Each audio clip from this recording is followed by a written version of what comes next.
Deep Water 23. Deep Water. About the author. William Douglas, 1898 to 1980, was born in Manay, Minnesota. After graduating with a Bachelor's of Arts in English and Economics, he spent 2 years teaching high school in Yakima. However, he got tired of this and decided to pursue a legal career. He met Franklin D. Roosevelt at Yale and became an advisor and friend to the president. Douglas was a leading advocate of individual rights. He retired in 1975 with a term lasting 36 years and remains the longest-serving justice in the history of the court.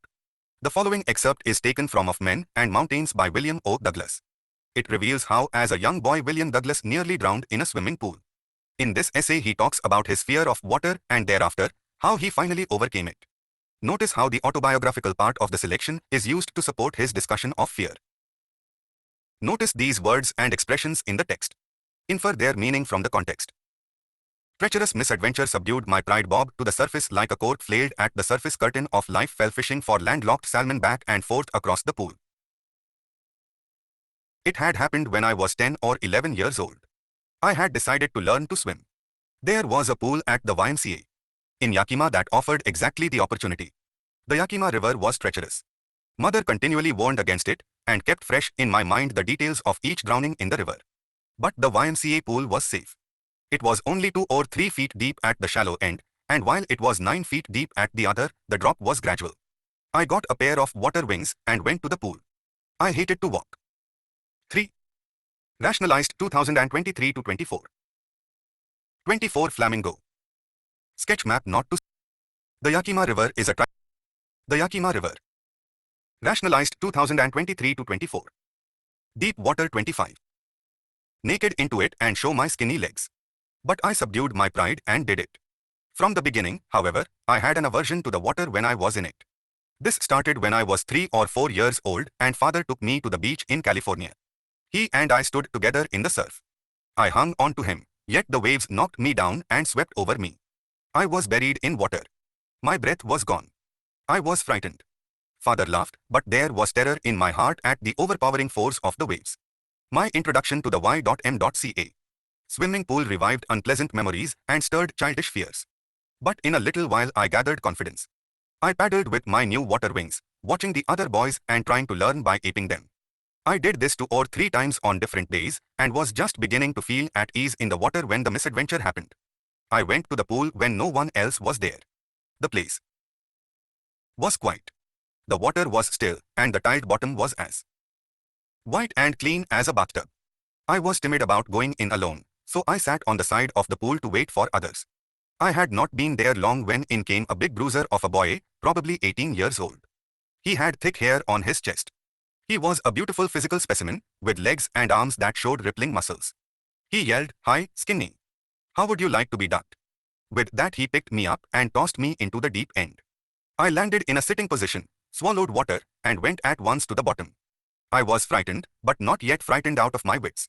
On the way down I planned, when my feet hit the bottom, I would make a big jump, come to the surface, lie flat on it, and paddle to the edge of the pool. It seemed a long way down. Those 9 feet were more like 90, and before I touched bottom my lungs were ready to burst. But when my feet hit bottom I summoned all my strength and made what I thought was a great spring upwards. I imagined I would bob to the surface like a cork. Instead, I came up slowly. I opened my eyes and saw nothing. Rationalized 2023 to 24. 26 Flamingo. But water that had a dirty yellow tinge to it. I grew panicky. I reached up as if to grab a rope and my hands clutched only at water. I was suffocating. I tried to yell but no sound came out. Then my eyes and nose came out of the water, but not my mouth. I flailed at the surface of the water, swallowed and choked. I tried to bring my legs up, but they hung as dead weights, paralyzed and rigid. A great force was pulling me under. I screamed, but only the water heard me. I had started on the long journey back to the bottom of the pool. I struck at the water as I went down, expending my strength as one in a nightmare fights an irresistible force. I had lost all my breath. My lungs ached, my head throbbed. I was getting dizzy. But I remembered the strategy. I would spring from the bottom of the pool and come like a cork to the surface. I would lie flat on the water, strike out with my arms, and thrash with my legs. Then I would get to the edge of the pool and be safe. I went down, endlessly. I opened my eyes.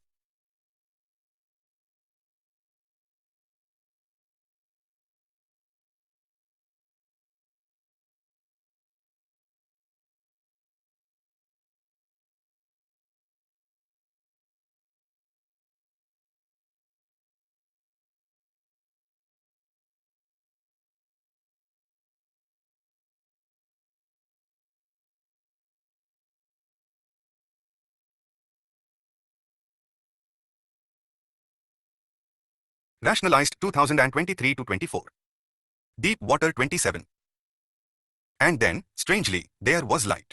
I was coming out of the awful yellow water. At least my eyes were.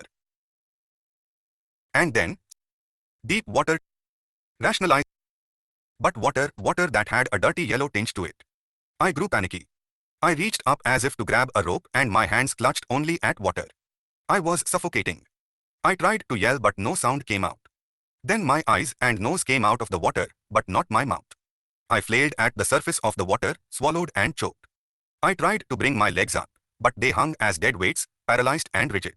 A great force was pulling me under. I screamed, but only the water heard me. I had started on the long journey back to the bottom of the pool.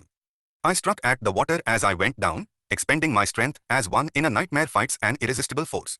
I had lost all my breath. My lungs ached, my head throbbed. I was getting dizzy. But I remembered the strategy. I would spring from the bottom of the pool and come like a cork to the surface. I would lie flat on the water, strike out with my arms, and thrash with my legs. Then I would get to the edge of the pool and be safe. I went down, endlessly. I opened my eyes. Nothing but water with a yellow glow, dark water that one could not see through. And then sheer, stark terror seized me, terror that knows no understanding, terror that knows no control, terror that no one can understand who has not experienced it.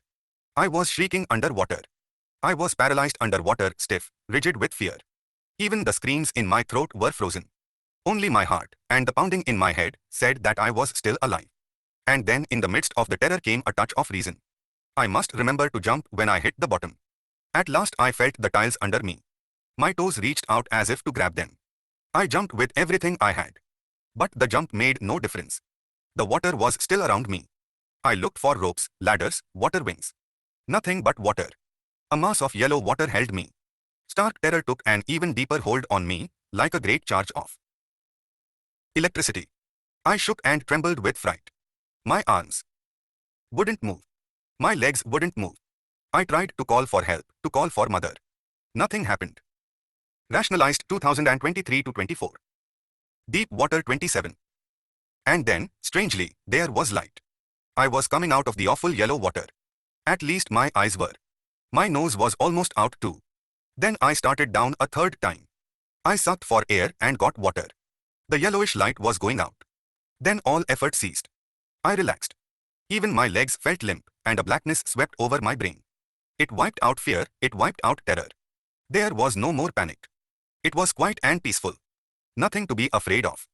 This is nice, to be drowsy, to go to sleep, no need to jump, too tired to jump, it's nice to be carried gently, to float along in space.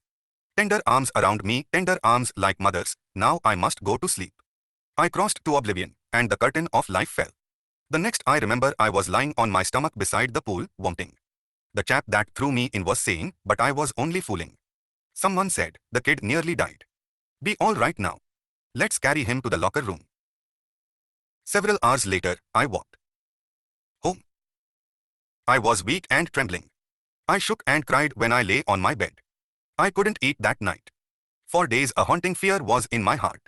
The slightest exertion upset me, making me wobbly in the knees and sick to my stomach. I never went back to the pool. I feared water. I avoided it whenever I could. A few years later when I came to know the waters of the Cascades, I wanted to get into them. And whenever I did, whether I was wading the Titan or bumping river or bathing in warm lake of the Goat Rocks, the terror that had seized me in the pool would come back. It would take possession of me completely. My legs would become paralyzed. I see horror would grab my heart. This handicap stayed with me as the years rolled by. In canoes on many lakes fishing for landlocked salmon. 1. What is the misadventure that William Douglas speaks about? 2. What were the series of emotions and fears that Douglas experienced when he was thrown into the pool? What plans did he make to come to the surface? 3. How did this experience affect him? Rationalized 2023 to 24. 28 Flamingo. Bass fishing in New Hampshire, trout fishing on the Deschutes and Metolius in Oregon, fishing for salmon on the Columbia, at Bumping Lake in the Cascades, wherever I went, the haunting fear of the water followed me. It ruined my fishing trips, deprived me of the joy of canoeing, boating, and swimming. I used every way I knew to overcome this fear, but it held me firmly in its grip. Finally, one October, I decided to get an instructor and learn to swim. I went to a pool and practiced 5 days a week, an hour each day. The instructor put a belt around me. A rope attached to the belt went through a pulley that ran on an overhead cable. He held on to the end of the rope, and we went back and forth across the pool, hour after hour, day after day, week after week. On each trip across the pool, a bit of the panic seized me. Each time the instructor relaxed his hold on the rope and I went under, some of the old terror returned. And my legs froze. It was 3 months before the tension began to slack. Then he taught me to put my face under water and exhale, and to raise my nose and inhale. I repeated the exercise hundreds of times. Bit by bit I shed part of the panic that seized me when my head went under water. Next he held me at the side of the pool and had me kick with my legs. For weeks I did just that. At first my legs refused to work. But they gradually relaxed, and finally I could command them. Thus, piece by piece, he built a swimmer. And when he had perfected each piece, he put them together into an integrated whole. In April he said, "Now you can swim. Dive off and swim the length of the pool, crawl stroke." I did. The instructor was finished. But I was not finished. I still wondered if I would be terror-stricken when I was alone in the pool. I tried it. I swam the length up and down. Tiny vestiges of the old terror would return. But now I could frown and say to that terror, trying to scare me, "Well, here's to you. Look." And off I'd go for another length of the pool. This went on until July. But I was still not satisfied. I was not sure that all the terror had left. So I went to lake. Rationalized 2023 to 24.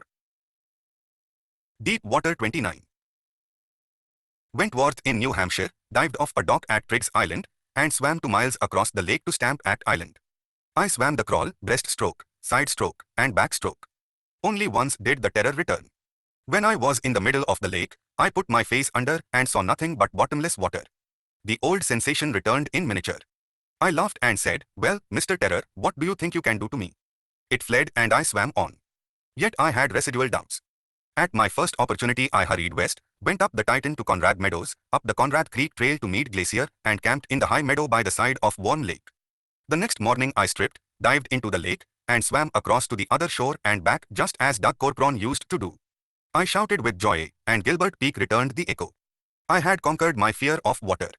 The experience had a deep meaning for me, as only those who have known stark terror and conquered it can appreciate. In death there is peace. There is terror only in the fear of death, as Roosevelt knew when he said, "All we have to fear is fear itself." Because I had experienced both the sensation of dying and the terror that fear of it can produce, the will to live somehow grew in intensity. At last I felt released, free to walk the trails and climb the peaks and to brush aside fear. Understand